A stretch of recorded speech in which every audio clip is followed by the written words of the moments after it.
she did. See, so some of this is very interesting. We don't know where it comes from. Sometimes it comes from grief. Sometimes it comes from death. Sometimes it comes from sorrow, from depression. Sometimes it comes from praise. Like one of them at Rena Hall was a member of Monument Street Methodist Church in Baltimore, Maryland. And while the preacher was just saying his normal prayer on a Sunday morning, she was so taken by that she started taking notes. And that particular song, you have sung it a lot of times. Jesus paid it all to him I owe. Sin had left a crimson stain, he washed it white as snow. So that song was brought to the churches by a church member. Edwina Hall. I never met her. You never met her because she lived in the 1800s. Okay, that's one. Another song that says, "Oh love, oh, will not let me go." Where did that song come from? Well, this young man wanted to be a preacher, and he dedicated his life. And when he joined to do that, he was engaged. Well, when that happened, he started losing his sight and became blind, and she left him. But this is all the love that he knew. So this is why he wrote. But then, with the other stanzas, he transfers the love of God. What God has for us is superior than that. So this is where this song came from. So there's many things in many situations. This particular song over here is called "The Love of God." The love of God is greater far. Okay, you have heard that. Okay. Very interesting. With the studies that I have made and reading books, this is one of the most interesting songs. Let me give you the copy so you can follow on with this. Now, this one I shared it with University Park Baptist Church. I shared it with Primera in Spanish. I have shared it individually. I shared it also with Mireya Munoz before she died. This was just a few months ago, because during the time that she was in the wheelchair for about 15 years,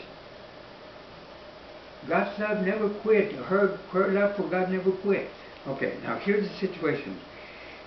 The author of this is Frederick Lehman. You see him there on the right. You can take this copy with you. It says, "The love of God is greater far than tongue or pen can ever tell. It goes beyond the highest star and reaches to the lowest hell. The guilty pair bowed down with care. God gave his son to win his erring child. He reconciled and pardoned from his sin." And then it goes to the chorus. "Oh, love of God, how rich and pure, how measureless and strong, it shall forevermore endure the Satan angel's song." Okay. Now, he wrote that first stanza. And in his mind, because he wanted to make a contribution to church music, a hymn. So in his mind, a song should have at least 3 stanzas. So after that first stanza, he had a problem.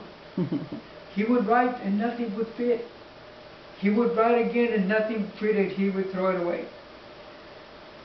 2 years went by and nothing would fit. But in his mind, "Lord, you gotta have 3 stanzas." So one preacher asked him to go with him to visit a prison, because he would go every so often and say, "Yeah, sure, I don't have anything to do, I'll go with you to that prison." So they're walking, and they come to this empty cell. And as they're walking, Frederick said, "Oh, wait, there's something." So then he said, "Gosh, there's something on the wall." So they called the guard, and they came and opened the cell and walked in there. And these were the words that were on that wall. Now, it seems as if a prisoner that had been there may have been young, and he had a situation where he either had a life sentence or died there. We don't know. But here's what the second stanza says. He says, "When hoary time shall pass away." Now, you look at the dictionary. On hoary time, that means the process of when a person turns gray. Like me. I'm not 14 years old. I wasn't gray then. Okay? So when what I married happened? him, he had hair. So what happened? This prisoner was there for a long time, and his life changed.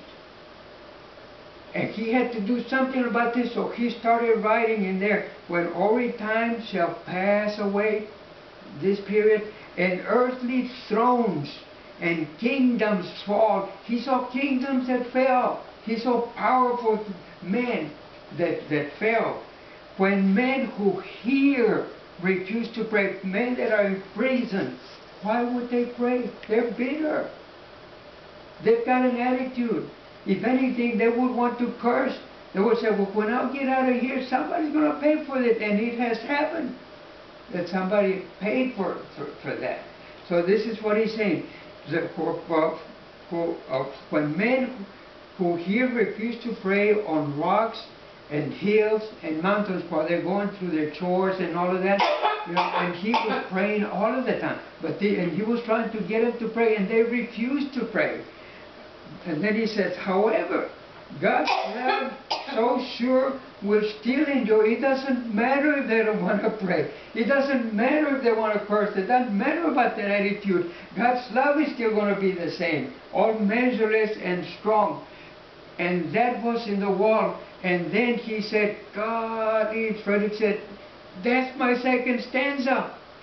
But then he finished it. He said, redeeming grace to Adam's race, the saints and angels song. So he finished that stanza. But it came from an unknown prisoner. Now, he started to write the third stanza, and nothing would fit. He would write again, and he wrote for about 3 years, and nothing happened. He would throw it away. He was visiting a friend of his at a Jewish synagogue. By the way, I wanted to share this with Primera sometime, you know, Primera in Austin, and probably Bethel, for Dad had been a pastor, and also at La Trinidad, where he had his last membership in Mom. Okay, he started to write. Nothing would happen. So then he was visiting at a Jewish synagogue, and he was talking to this priest that was kind of middle-aged. And while they're talking and talking, they started talking to others, and they found this other Jewish priest that was like about 75 years old, that this was like home to him, and he didn't want to leave, you know. So he started talking and this and that. And the guy says, you know what, there is something that I need to share with you, Freddie. He said, I have some scrolls. The older man says, I have some scrolls that have been passed to me through many generations.